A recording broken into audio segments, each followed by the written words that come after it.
Rio.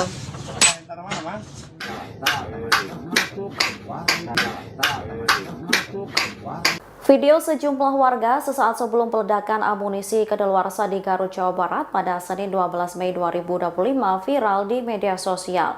Pengurus desa setempat membantah jika warga tersebut memulung, melainkan diminta membantu menata amunisi oleh pihak TNI.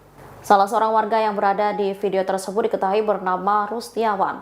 Ia terlihat memegangi dan memeriksa objek yang tampak seperti amunisi atau proyektil.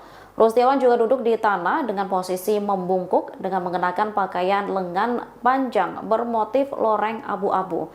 Doni David, aparatur desa Sagarap, membantah jika yang bersangkutan tengah memulung sisa amunisi. Menurutnya, masyarakat dilibatkan dan dipercaya membantu TNI dalam proses pemusnahan, mulai dari menggali lubang, memilah, dan menyusun amunisi tak layak pakai. Doni menegaskan kabar yang beredar soal korban tewas akibat memulung sisa ledakan merupakan informasi yang keliru. Ia lantas tak terima jika warganya disebut memulung sisa amunisi. Pasalnya lokasi peledakan juga dijaga ketat oleh aparat.